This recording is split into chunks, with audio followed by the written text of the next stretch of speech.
What's going on, everybody, and welcome back to episode 107 of the Offshore Gamescast. I'll be today's little trumpet, speaking out the words. I'm Dave. We have our little flute, Dylan. I'm here. The little flute. That's what they called me in high school. He's our cute little flute, and back and better than ever.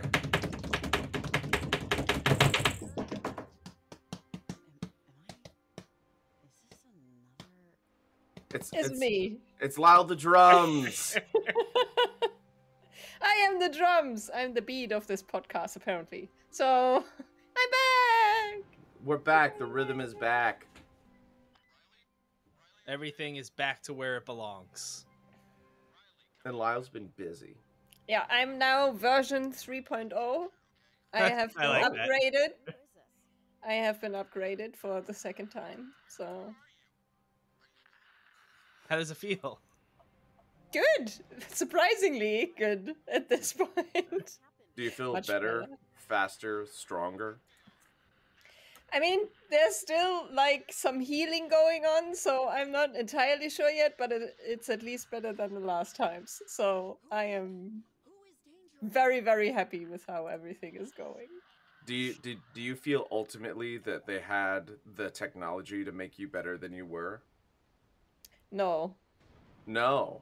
No. Not. I was already at my best, so how could that work? Oh my god. So this was more of a tune-up. Yes! Version 3.0, no. Okay. I hope they made it better. I hope this little machine works a little better than the last one. If you didn't know, I'm reading down the monologue opening of The $6 Million Man, which was a TV show that talked about a man who was barely alive, and they had the technology to rebuild him and make him better than he was. Faster, stronger, better. I thought you were doing like the Daft Punk song. Where do you think Daft Punk got it from? Now that is in my head. Thank you for that one. You're welcome. Lyle! Yeah! You're here. What are we talking about today? Oxenfree II, which I played. And next week, wrestling is back. August 17th, WrestleQuest. And then Dave? On August 24th, I'll be talking about the entire DLC section of the Desert Fighting from Final Fantasy 16, also known as Atlas Fallen. Get sand up in the crevices for that review. Speaking of review, if you're listening to this on any podcast platform or you are watching this on YouTube with our faces and some gameplay, please follow us, subscribe to us, leave us a rating on podcast platforms, leave us a comment on YouTube. All that stuff helps more than you would think. That is the absolute best way to support us, and we appreciate all of you. Oh, and wow. Dave is gonna kill you for it, apparently. Yeah. Oh, wow. All right. I felt attacked. Lyle. Yes!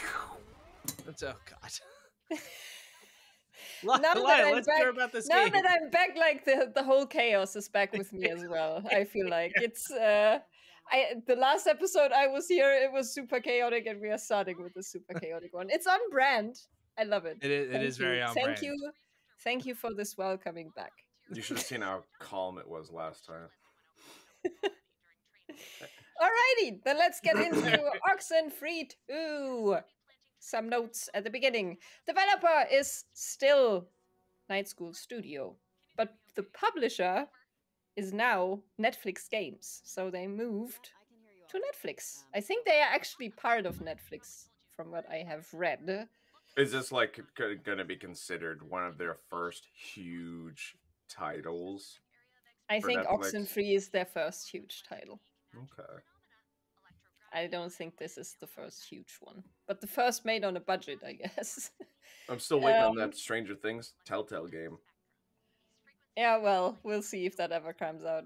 Was that ever official, or was that just rumored? Oh, there were leaks in the day of like early pre-production animations and stuff. Like it was 100% happening. You see this strand of hair right here? Yeah, we do. It's not stopping. That's because you're Superman. You're canonically 32 to 33 years of age. Not yet. It's not a bad age to be in, I promise. Well, Oxenfree was released on July 12th, 2023 for PS4, PS5, Nintendo Switch, PC, Mac, Android, and iOS, so you can play this on your phone. At least if you have Android or iOS. What? Do you know, is it the thing where you have to like launch the Netflix app to play it, or is it I think its own so. thing? Okay. I think it's streaming as far as I know, but I haven't tried it, so don't take my word for it. And if you don't know the first one, as a concept, this is an adventure thriller that has supernatural elements, and you need to use your trusty radio to tune into otherworldly frequencies so you can talk to ghosties and also to other people, and you build relationships with them, which is very important in this game. So you don't so you don't get stuck with a bad ending. Oh, yes, exactly. Now, is Oxenfree 1 a necessity for the second game? They say no, but I would say yes. Okay. Because I will talk a bit about the premise of the first game, and I think it's important to know it because the characters in the second game get that fed very quickly, and they take it on as okay, that's what's happening here very quickly as well, which I always think is super funny when it's like supernatural stuff and people are just like, okay, my reality is falling apart and I just accept it. Yeah. That is a thing in sequels. So but yeah, I think it would be very much beneficial if you have played the first one. But you do get certain things explained. There are just things in there that won't make you go, whoa, if you don't know what the first game did. Are these generally long games? No, they are like maybe 5 to 7 hours, maybe. Okay. Yeah. And I think they are both about the same length, but I might be misremembering how long the first one was, to be completely honest. But yeah, as let's get into art style and graphics. So this is a kind of like a side-scrolling adventure. So you have a 2D background, but you move on it in a 2.5D way, as you probably have seen in many, many adventure games. And it has this very realistic, I would say, style, but like very washed out colors, very smooth edges, and it's just these paths that you walk on through the wilderness pretty much. Your characters are very, very small, but they all have their very distinct outfits, and like the main character Riley has a yellow jacket, so you can always tell, oh, that's Riley. And Jacob has a very neat red hat and that stuff. So you always know, oh, that's that character and that's that character. You never get confused. Looking up the art style, I see what you're saying, where it's like washed out, realistic. It's like it's not realistic visuals, but the lighting of it all is very realistic. It's not like a Red Dead Redemption 2D version. It's not like photographic. It is painted. You can clearly see that it's painted, but it is reality. It leans on reality to get across the vibe and stuff. Is it overall just like a generally muted palette with some pops here and there to like showcase, or? Yeah, it's very much. You're mostly like in woods and around hills and mountains, so it's like that kind of nature, like greens, browns, a lot of stuff. And yeah, as you said, you have, for the characters, you always have one thing about them that is very distinguishing. But they are not like, it's not like they are this color splash that distracts you. It's just like, okay, this is that character and this is that character. So you can just not only when they're talking, but also just from looking at them, because you are rather far away, I would say. And if you're playing this on like a Switch, so on a TV, you would be even farther away. So you can always tell, okay, that's him, that's her, that's them. So that kind of stuff. This game runs much smoother than the first one did. Hi, kitty. What's the name? This is a little Finny. Finny. Hi, Finny. You look very tired, Finny. This is very interesting for podcast people. I'm so sorry, but don't worry. That it's going to be cut out of the pod, but left in the video. Okay. No, this just gives more people that listen to the pod reason to go to YouTube. I got cute little Finny laying on my lap. Yeah, see the cute little cat. The game runs. He doesn't know. Sorry. He doesn't know anything. Game runs much smoother, which I think is due to the bigger budget that they had. They were very much able to smooth out the edges, because in the first one, characters did tend to get caught up on environment, especially when they were climbing, because sometimes you were climbing on cliffs and stuff, and then characters would just get caught on the edge and couldn't make it on top. That was a very frequent thing. Would you try to jump and they die? Because this is starting to sound like Gollum. No, you can't. You just click where they go, so you can't make them jump and stuff. But they would just get. That happened to me frequently, where I had to, because I think you can still control them with WASD or with the mouse. And if you did in the first game, if you used your mouse to climb these walls, they would always get stuck. You would have to use the keyboard controls for it. And overall, the whole setup is that, as I said, your reality is falling apart. So part of what the visuals is you have these glitches that happen. So they are not like random glitches that you see, but they are. Is that what the triangle shape in the sky? Yes, exactly. Gotcha. Exactly. And then you have and then it suddenly looks like an old TV where you have the static, the static and the grain and all of that stuff. And then sometimes you also reset, so you walk off the edge on one screen and you pop out exactly where you were before, like that kind of stuff. And then it has this rewind sound and this small rewind on your screen. That stuff is so cool. And when the ghosties happen, oh my god, it is amazing. It wasn't the first game, and it is so much more here, because you could really tell they had more money to do stuff with. So you really have reality bending visuals in this adventure game setting. I still love that shit so much. But I will say that apart from one scene that is in the trailer, I don't think it visually gets to a place where it's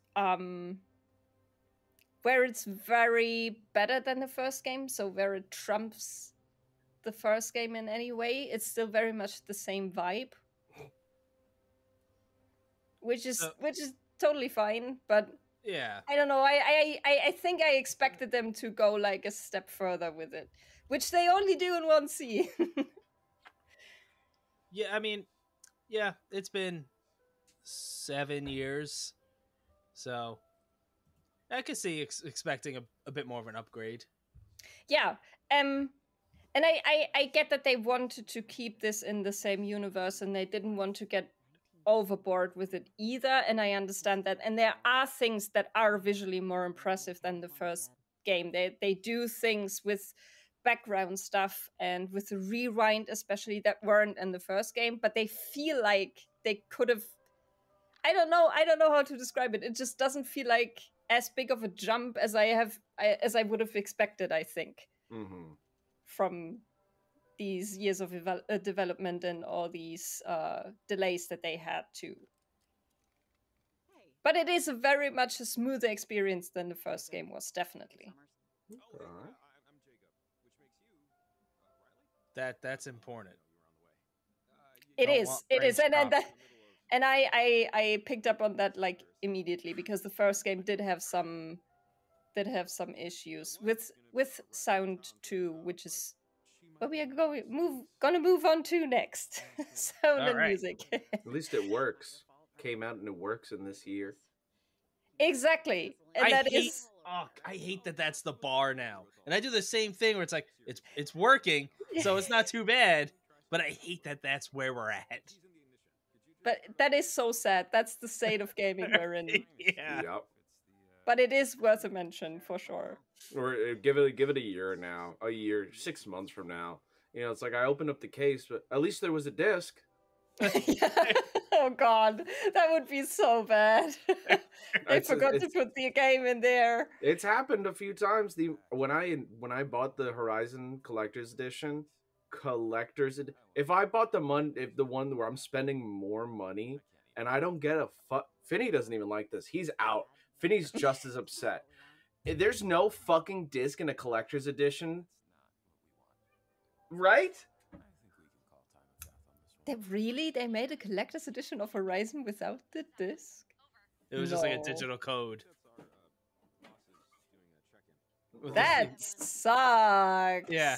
Came with like the whole steel book, but no disc. Why the fuck would you put a spot for a disc in a fucking game case in a collector's edition with a... Ow.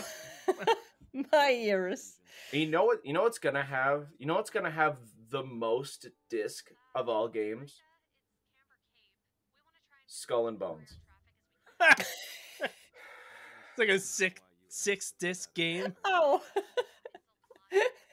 All right, put in the water disc now.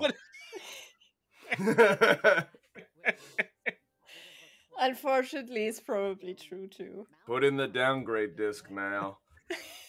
I don't think there's anything to downgrade about that game. Fucking downgraded to deceased. I said to a friend recently, either this is gonna be the greatest game of all time that no one expects it to be. Wrong. Already no, false. it's gonna be the best there game is ever. no possible way. Getting so loud, the connection's disappearing for a second. There is no possible way this game comes out anywhere close to a financial or critical success. I mean, no way. I agree with you. I said it's either that or it's the biggest trash pile. But there is no either. There is no way it's not gonna stop out and be the big like criticism that everyone's been complaining for years in actuality, because it's gonna be like, this is garbage, why are you working on this? I don't care if you're fucked with the Singapore government. And then the game comes out and it's like, why the fuck did you work on this? I don't care if it was with the Singapore government. Why? I cannot wait for this to come out. And it's getting really good reviews, and Dave There's no way. There's just no way. I gotta play it, and then it's like his game of the year. I can't wait for the turn. I don't think there's a world in which Dave would ever touch this game, no matter how. And I good didn't the think there reviews was a are. world in which Dave would be sitting there for 4 minutes watching wrestling TikToks, but Well, he did it. He's gonna true. be Mr. Wrestling Skull and Bones. He's gonna play I'm Skull and there. Bones and make a wrestling pirate. I'm there for it, Dave. All We're here for you. We will be your therapy afterwards. of my barbed wire and glass are just gonna be shattered Skull and Bone discs. Yeah. I'm gonna come out with pieces sticking out of me. That's your wrestling gimmick. When they have like the bag of tacks that they pour in the ring, it's just gonna be a bag of broken up Skull and Bones discs. Oh god. And Dave's Gusting kind of sounds like a pirate name. It's all coming together. Anyway, none of this is about Oxenfree II. But it was a good tangent, nevertheless. So, Always. sound and music. The sound design is still amazing. Was already, I think, the greatest thing about the first one, and it's still the best here. When the creepy stuff happens, and the rewinds, and the tears in the screen, and the resets, and the sudden, you're just walking along, and suddenly everything turns to shit. It is so good, and it is with the greatest sound design that this game could ask for. Also, you can actually hear the voices this time around, which is great, because in the first one that was a real problem. The music was very loud. And this time you can actually scale it down, so thumbs up for me. Yeah, that's always annoying when Yeah. that's the case. This does sound like trippy in a cool way. It is. I had no idea when I started the first one what it was going to be. And as I said, they talked a lot in the beginning, and I was so, this is too much talking. And then it was one of the best games that I played that year. I really love this kind of sci-fi supernatural shit. It's just my jam. So Did you play Somerville when it came out? I did. Because it's not the same game by any means. It has more of that like Limbo-esque feel to it with some puzzles. But my brain, from only playing Somerville and knowing what I know about Oxenfree, kind of throws them together in weird alien sci-fi bullshit going on with just people living their lives. Very different, but Yeah. because Somerville is more of like an extinction event type of thing, like aliens attacking, and this is more like a contained thing of some people getting caught up Like an with ET these ghosts. situation. With these ghosties. Yeah, it's much more intimate than Somerville. Do ghosts like Reese's Pieces? You can ask them. Is leave possible? No, I don't care if you leave. I want to know if you like Reese's Pieces. We don't have Reese's Pieces here, so I don't know what that is. You don't have... Do you know what a Reese's Good- peanut butter good cup on you. is? No.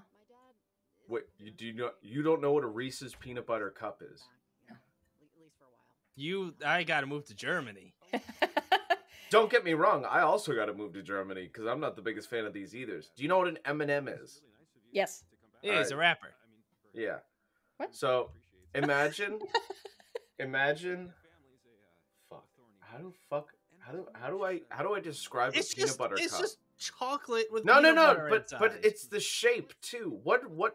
But it's not a circle. It's like the Mattel logo. For when you look at it from the top. You know, like think of a little dip cup when you go to a restaurant. A little dip cup from a restaurant. Uh-huh. It's deep, it's wide. Imagine the top part has like tiny little bumps, tiny little points all around it for the wrapper. It's a contained mound of peanut butter that is wrapped in a layer of chocolate. Now, for the most part, you can get like one of those, but generally you go to the store, they're going to be very thin. They're going to be like a coin, like a thick coin. But it doesn't change the fact that it's peanut butter enveloped by a chocolate skin.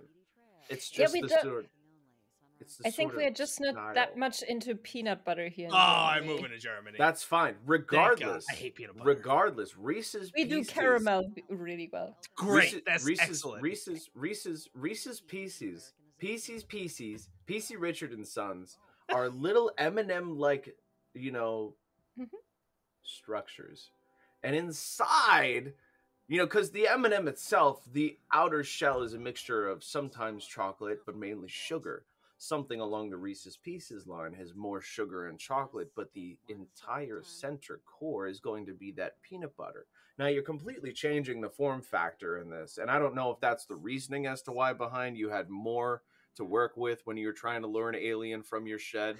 But regardless, that's what was used in the E.T. movie. Reese's Pieces. Well, since these ghosties don't have bodies, you can probably ask them if they like Reese's Pieces, but I don't know if they. Maybe that would make them angry because they can't eat them. That would make me so happy.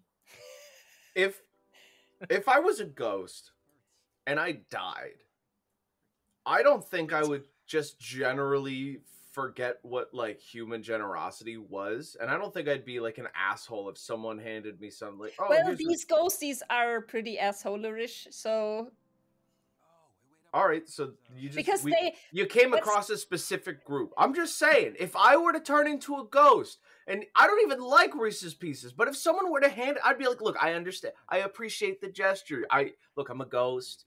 I ectoplasm. I can't really consume anything. It's gonna fall through. I honestly, I appreciate. I can't even grab it from you, but I You know, appreciate the gesture. Go have it. I won't haunt you. I won't. you know what the problem is? These ghosties start possessing people because they want to take over these people because they are living like in a timeless void, which makes them very angry. So maybe they.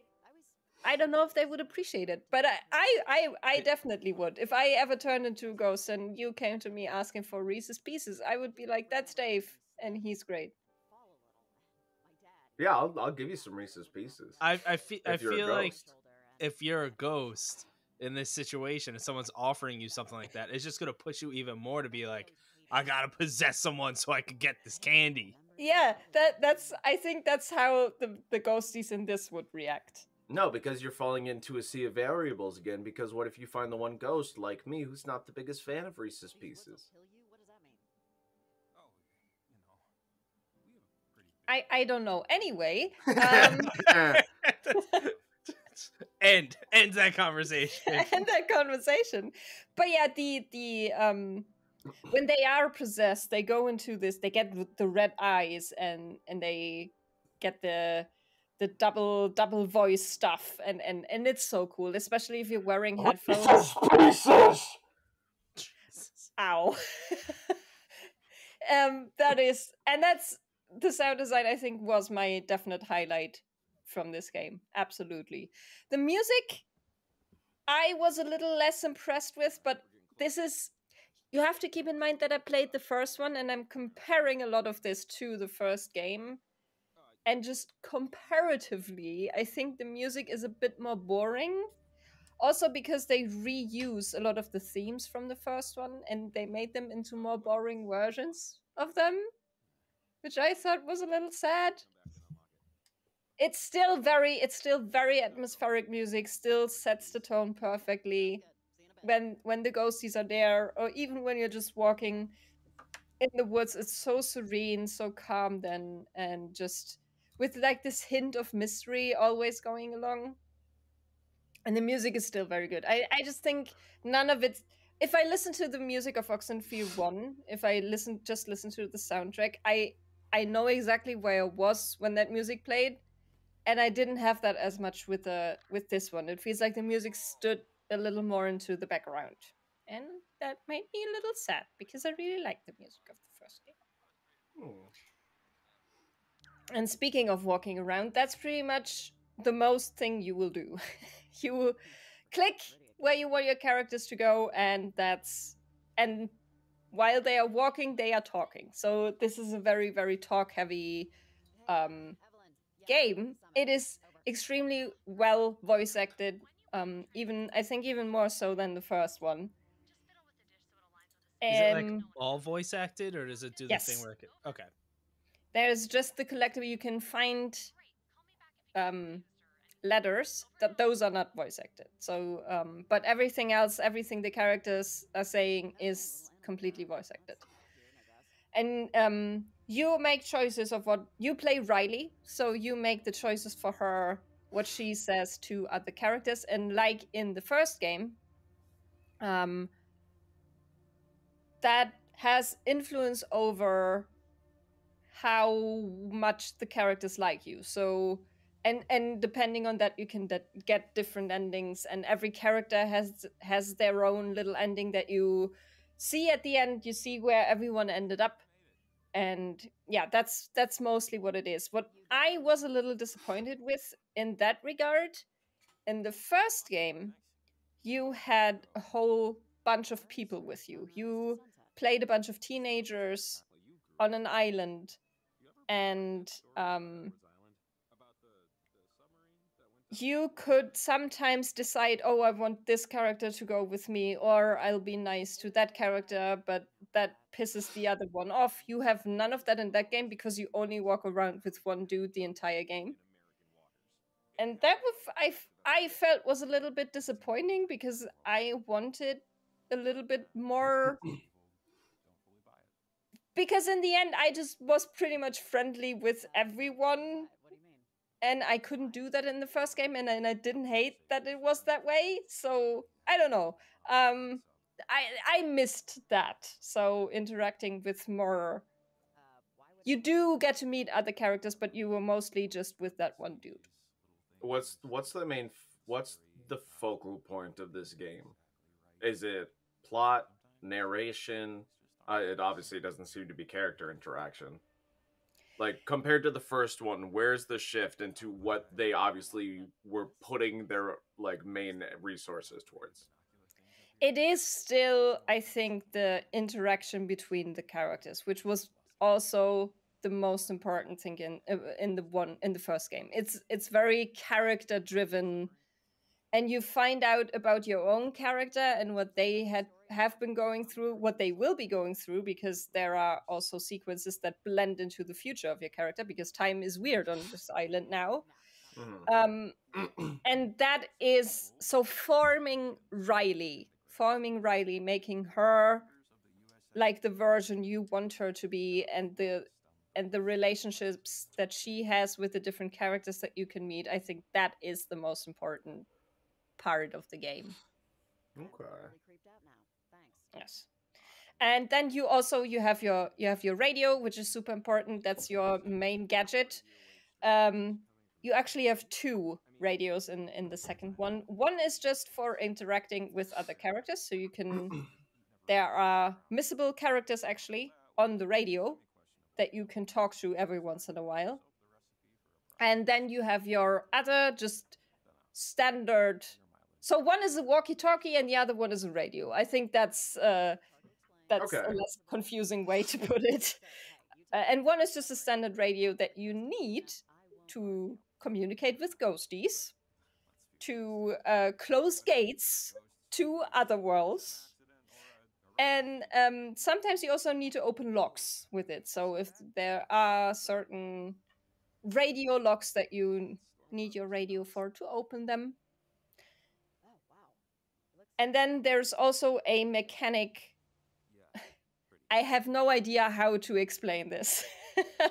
It is pretty much just using sliders to make a geometric form because of reasons.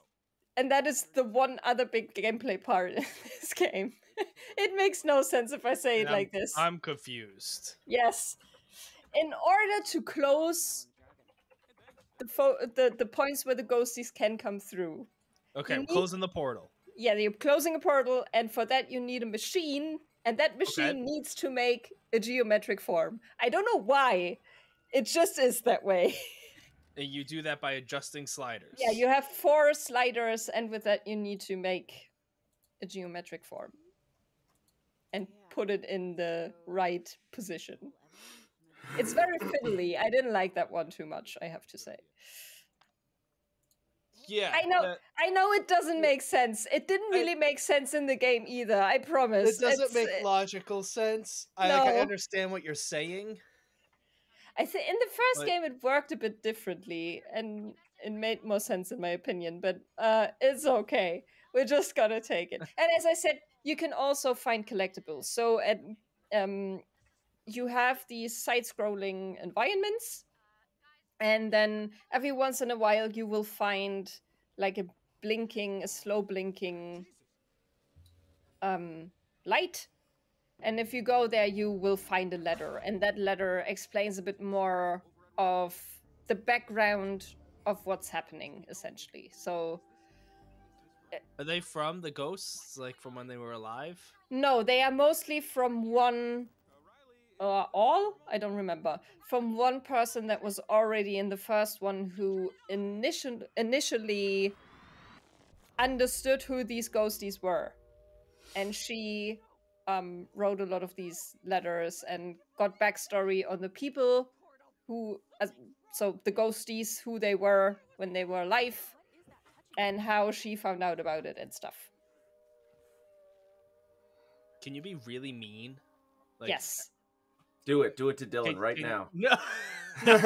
Oh. Can you take the letters with like personal information about one ghost and then go to like their enemy and be like, check out the scoop? No.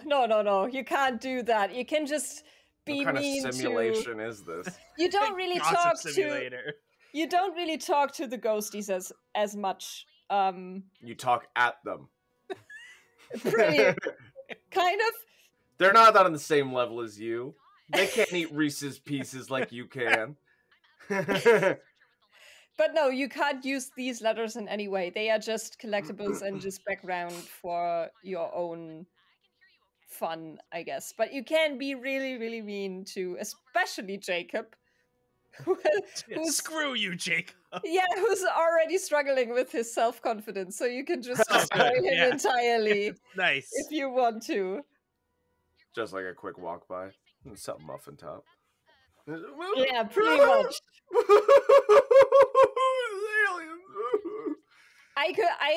I can never do these things because I always like the characters. So Yeah. but you It's like can the be meme very you see all mean the to time, them. where it's video games cause all this real world violence, and then it's just someone like unable to say a mean thing to an NPC. Yes, Those to are a my line favorite. of code. Yeah. It's all video games are the same. They insinuate these awful thoughts. It's like, here I am again, feeding my dog a bone in Minecraft, right next to my garden. That's Minecraft. Fucking Yep, violence, that's it. disgusting criminal acts. With the gameplay, I think I have kind of overall the same problem that I have with the visuals, in that they didn't really evolve what was there in the first one, and that I think in this case is much more damning, if that's a good word to use, because I really expected there to be something in the gameplay that was more than we got in the first one, just because of the bigger budget and because they I think would have been able to take a bit more risk with what they wanted to do, but I actually think it was a bit of a downgrade in terms of only having Jacob with you and only being able to interact with him much, and the other stuff was very much removed from, because every person on the radio has their own little story, but it really is their own little story that you can then influence. It's not like you are a cohesive group as you were in the first one, and what you say to them has consequences for the whole group. And that was really I didn't like that. I wanted there to be more. Like I really remember, like when we picked up Jacob, I thought, oh, he's the first companion. We're probably going to meet more along the way. And we just never did. He was just the only one who was there the entire time. And I don't know, that really took away from the game, because in the first one, that was such a big deal, like the group thing and such. And because in the first one, you're also already all friends with these people that you are running around with. Jacob, you just meet that night, so there isn't any relationship former to meeting him, and I think that did the game a bit of a disservice, in my opinion. It sounds like from what you're saying that the sequel was weirdly like smaller in scope. Yes, In like yes, every way.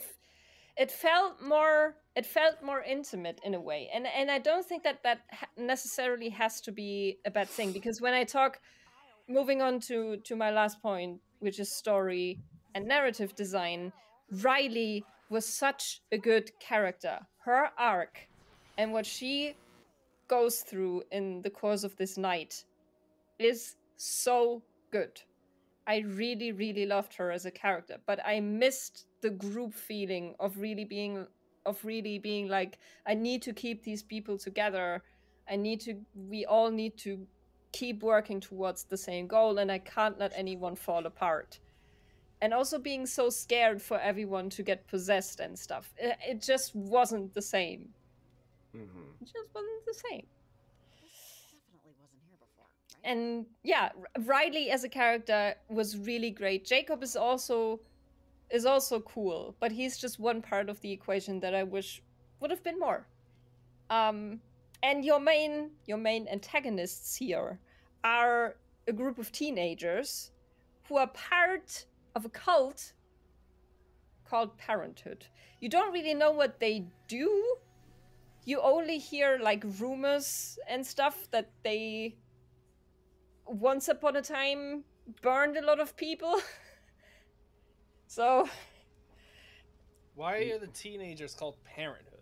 You think? no. The teenagers are part of a cult. They are just. Oh, they're part of an okay. I was thinking it was just a group of teenagers like we're a cult called Parenthood. No. What teenagers pick the name of what they're revolting against? Parenthood is the name of a cult, and they are just a part of it. Okay. I got it now. Yes, and for some reason they seem to want to get the ghosties back, because that was in the first one. You very much did not want the ghosties to escape, but they, for some reason, seem to want that. Convolution. Evilness. Yes, and you run after them a lot, and they seem to be always one step ahead of you. And then you need to figure out what the hell they are even doing and why. And you need to stop them too. It's an average Thursday. An average Thursday, exactly. And then you have the characters that you meet over the radio. You have your... Riley comes back to Kamina. That's her home island. And she left. You don't know why. And she came back. You don't know why. That's stuff you need to find out over the course of the game. Okay, but you do find these things out. You do find these things out, and it is very intriguing. I really liked, as I said, I really, really liked her story. You have like you're a ranger, Riley's a ranger, and you have your head ranger who's sending you out. You have like a fisherman who's randomly calling you. Pokemon ranger, park ranger, Pokemon ranger. And you have like a, I think like a ghost hunter type stuff who you meet, and other characters with all the gadgets and stuff. Yeah, but you only always hear them over the radio, and then all of them have their little stories, and some of them you can miss. So if you want all of those, you need to pay attention to what the game tells you, because I missed 2 on my playthrough. But I didn't, as I said, these feel so removed from what's going on.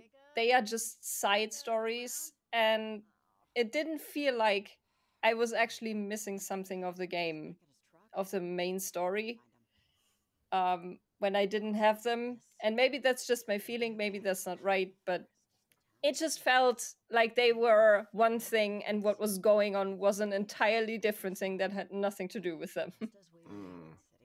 So okay, it felt more like side content. Yes, that's what I'm saying. This whole game was a commercial, and the first game was the for story. Reese's Pieces. Reese's Pieces. That's all this is. Sponsored. And I need to again make a comparison to the first game, because in the first game you are playing a group of teenagers who just go on this island just to hang out and party, and then suddenly ghosties. You have no idea why, you have no idea who they are, you have no idea what they want. And that was the whole mystery of the first game, finding out who they are, what they want, and what they do. And that was so intriguing, because you never knew when they were going to appear, what was happening. And then very, very slowly, there was a trickle of information that got fed to you, where you find out who the Sunken are and why they want to take you over and stuff. It's a group of teenagers from the first one. Yes. Are they the group of teenagers that are in Parenthood? No. Different group of teenagers. But in this one, in the first one, went back on an airplane, and they jumped off, and they landed in the archipelago where Voss Montenegro captured them and killed them all. I thought when that started, I thought it was going to be a Lost reference. And then it quickly wasn't. I mean, isn't everything a Lost reference? Pretty much. This game certainly sometimes feels like it. In this game, the misery is around parenthood and what this cult is, who they are, what they do, and what these teenagers want. And it just wasn't as interesting as finding out who the ghosts are and what they do. Because as I said, you just get that information fed to you very, very quickly. And it just wasn't as intriguing. It wasn't as much fun to find that stuff out. Also, what I feel like in the first game, you are a group of teenagers. You are all a little bit asshole-ish. You have no idea what you're doing, and you don't really have a grip on your life. In the second game, you're playing adults who are chasing a group of teenagers. So the whole vibe you get from your main characters is mainly being annoyed at these group of teenagers because they keep running away. So I don't know, it didn't work as well. Because when you're playing an adult who's dealing with teenagers, you know that there will be some unhinged emotional motivation behind everything. And it was more fun being a teenager and living through all of that than being an adult chasing teenagers. Yeah, I'm gonna say that going through teenage shit is more relatable than chasing teenagers as an adult. Yeah, I can't remember the last teenager I chased. It's been a while. It's been a while. It's a very rare occasion. It's not something you really bring up over dinner. You could just,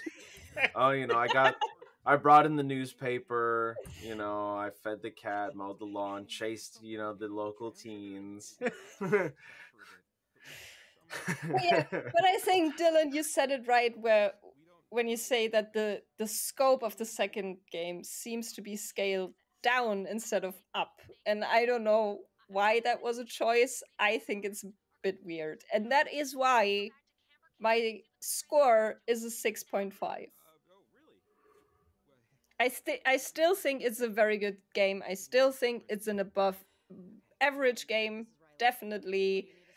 I just wish it would have been more interesting. That's fair. It seems like if it didn't have the first one to compare it to, it may have been like, oh, this is cool. But if it didn't have the first one to compare it to, I think I would have been just as blown away as I was by the first one. Right. Because the visual effects, the sound design, and as I said, Riley's story, what she's going through, and her projection into past and future is so good. It's so great. But I have to compare it to the first one. I can't see this on its own because it also draws so much reference to the first one, and I think it builds on you knowing the first one. Mm-hmm. And also just the first one obviously meaning a lot to you, but I know it was like very critically well received, and then waiting 7 years for a follow-up to that, you do kind of hope for more of a step forward. Yeah, exactly. And especially in the gameplay, I think that was where I felt it, and in the mystery.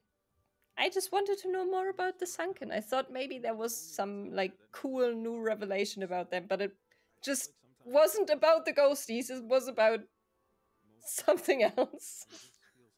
It's about teenagers, damn it. Teenagers. Exactly. We did have a write-in from Dave from Remember 64. Davey boy. At Remember 64 show on X. Twitter. Hey, Sorry.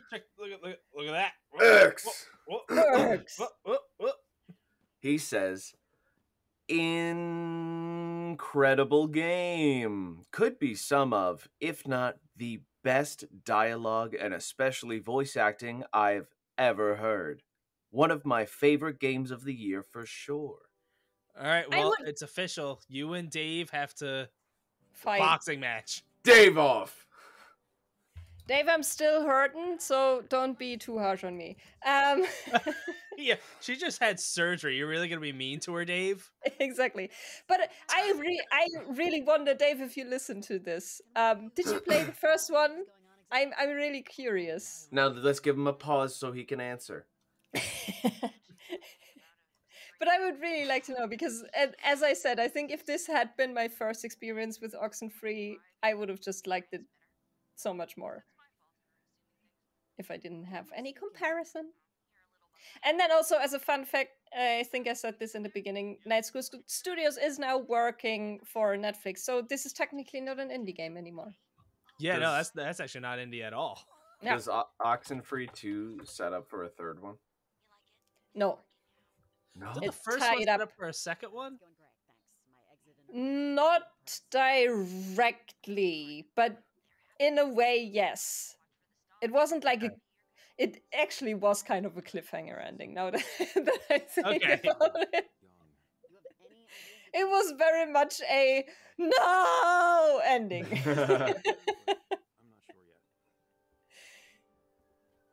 And that's it for me.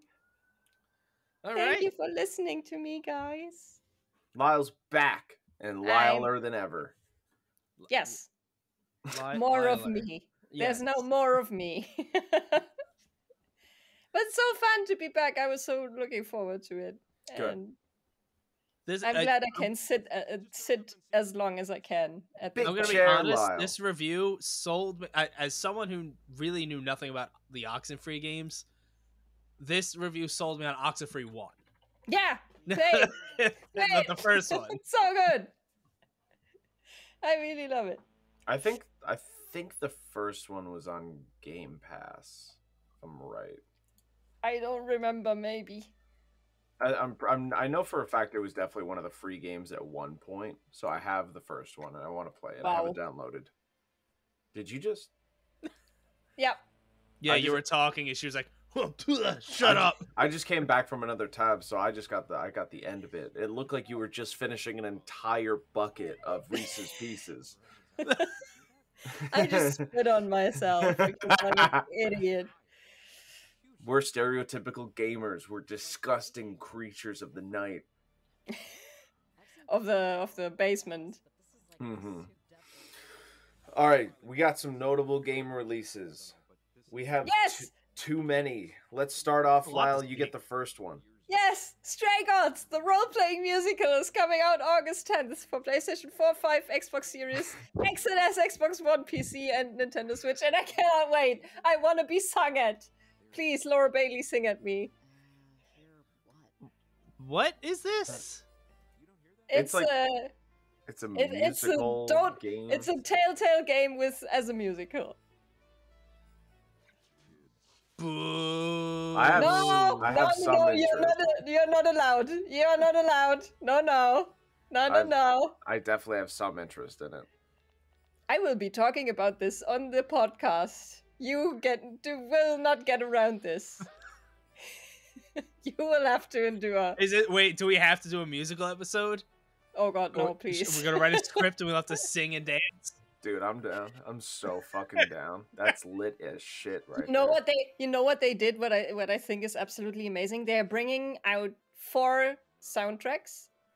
So you have like your Mass Effect thingy where you have Paragon and Renegade, but they have like 3 choices that you can take. So 3 different personality traits. So they are bringing out an album for all 3 different personality traits. So if you... There's 3 of us. And the 4th one is a mix of everything. That's cool. We can each be a personality trait and we'll sing it in the episode. And then at the end, we all come together to be the 4th one. It's meant to be. It's an amazing idea. You do not want to hear me sing. It's just for the shower and the car. I'm going to have to look more into this. Dave has an amazing voice. Not a good singing voice. No, it's great. I got a talking voice. I got a spitting voice. It's so good that whenever I hear you sing, I cry. Wow. Aww. Make it stop.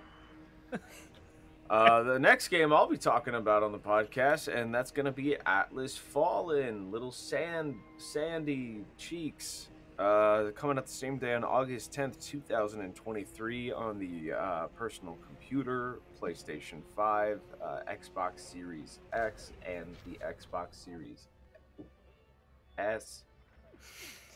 This is that game where I saw it.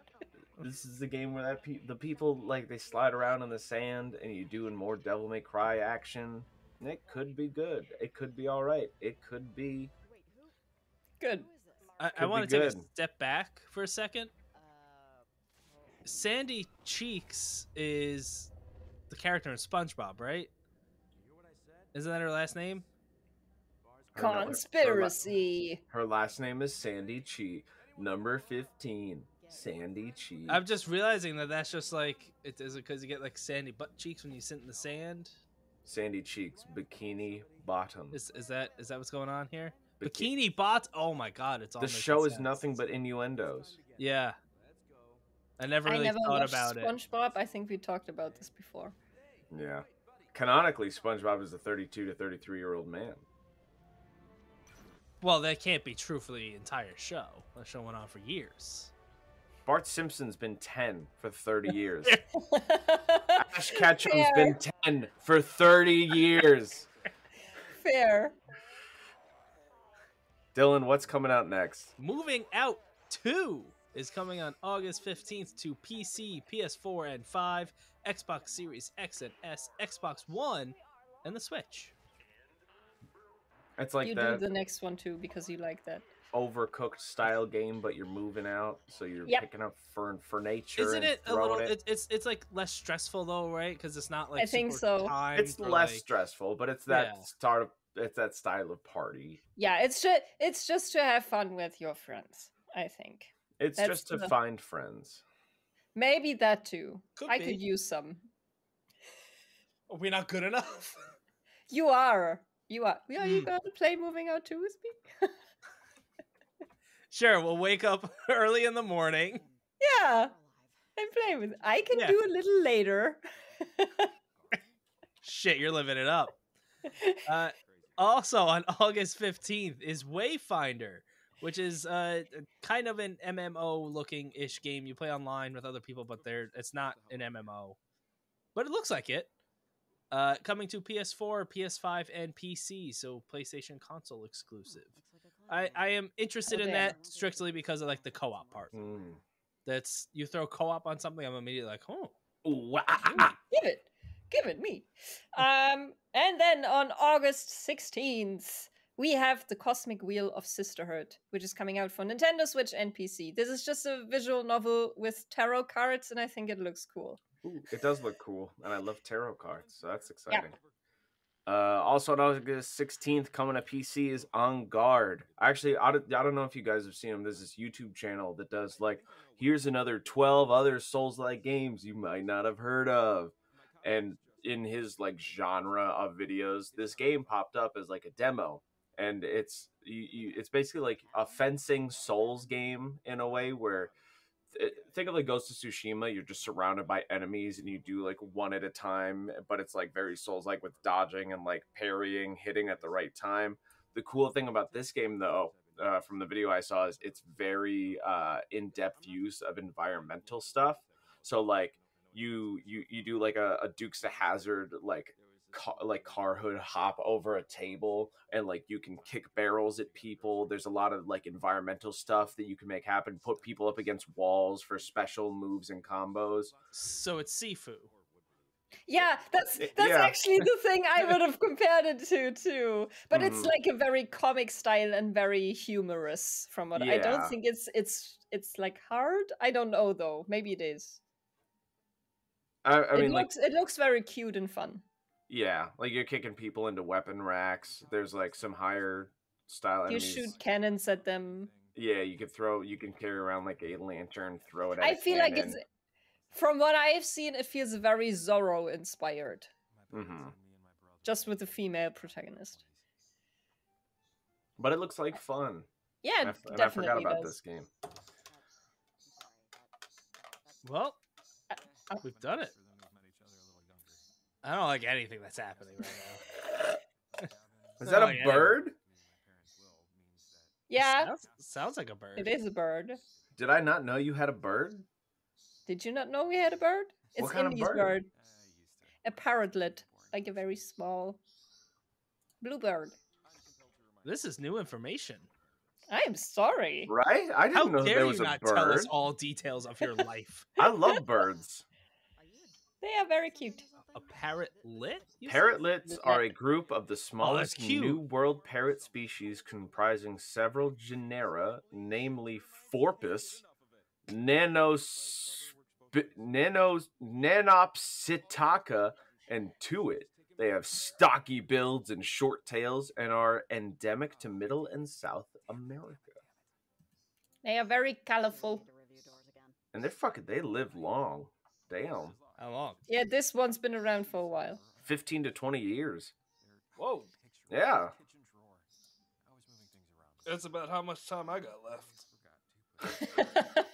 Before what? Before it's my end. Oh I no, will be no. abducted by aliens before then. You think you're gonna, I don't know, get shot into space by Elon Musk or something? I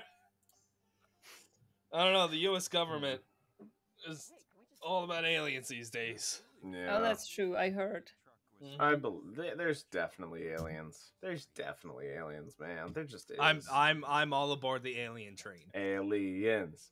I mean, you go to any blockbuster in the mid 2000s, you'll find aliens, Alien 3. Exactly. There's aliens everywhere, my guy. And is that a coincidence? I don't think so. There's honestly, And then big government got rid of Blockbuster. It's all a conspiracy. now we just see predators. Having a podcast with Americans is so interesting. Why? Which it's all the same media. You guys got Reese's Alien Pieces, vs Predator. aliens. There's so much stuff going on over there. What else do we like? A lot of bad things. Baseball. We Exactly, love a lot of bad baseball. things.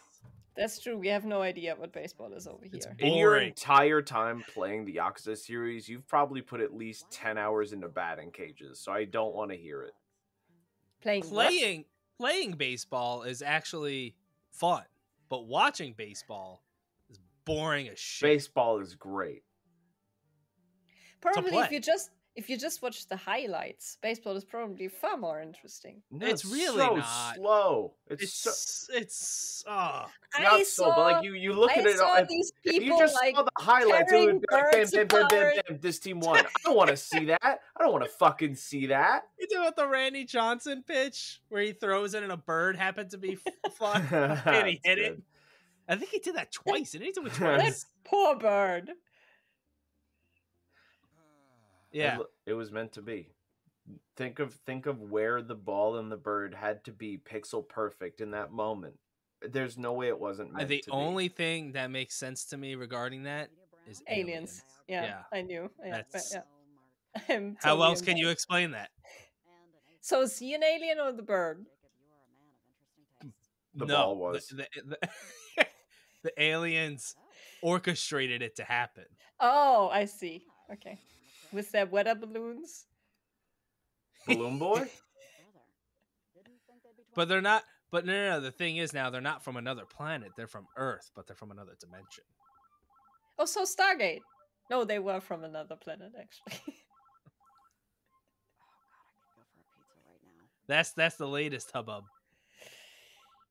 That's The latest going on hubbub. over there. We just have Nazis again, so who Hey. cares? Oh, hey, they're here too. So they're here too. At least our government's doing something fun, like doing something with aliens, unlike the Singapore government. Who's I don't just know, Skull making and video Bones. games? Skull and Bones might be the most exciting thing in the world right now. I hope, for fuck's sake, that the Skull and Bones absolutely demolishes the Singapore economy. I don't think it would be strong enough to do that. But Imagine full buildings going into foreclosure and abandonment because No, the But- Singapore government took a but risk honestly- on a boat game. with Ubisoft, couldn't happen to a more sympathetic publisher. If Ubisoft's going to get bought by the Singapore government, Probably. It's just gonna be either bought by PlayStation, Sony, or Xbox. Mhm. Yeah. I Where- think when's Skull and Bones France is going to gonna be get such bought? a huge success that Singapore is going to become like the best superpower. economy in the world. It's going to be the place to go. All the game studios are going to move there. And everything's just gonna be Skull and Bones. No. That would be terrible. It'll be like the new Dead by Daylight. That's my personal dystopia. It's not gonna. The game's gonna be dead in the water on arrival. Nope. Next Dead by Daylight. False. It'll be that game that you don't understand why it's so big, but it's everywhere. Why the fuck is Dead by Daylight so big? It's huge. And why do these publishers keep thinking if they keep coming out with random obscure 1980s franchises to make these games into, it's only gonna dwindle and fucking oversaturate the market? No, that market's owned by Dead by Daylight. Who fuck wants to play the Killer Clowns from Outer Space, the fucking asymmetrical, multiplayer game? Dead by 4 Daylight. people. They don't even have enough to do all 5. They have 4 like 50-year-old dudes who are just like, "Hey, that was a good movie, honey. You remember that movie? That was when we sat out in the drive-thru and we had that hot dog." No. Stop. Stop. You sat in a driveway and ate a hot dog while watching a movie? You ever gone down to the drive-in and had a popcorn and a hot dog? I've actually never been to a drive-in. I've also never been to a drive-in. But that's what they did. They ate hot dogs and popcorn at drive-ins, and they snogged in the 60s. That's what they did. Snogged. All right, I think his ramble's been going on enough. I think it's time to say goodbye to the people.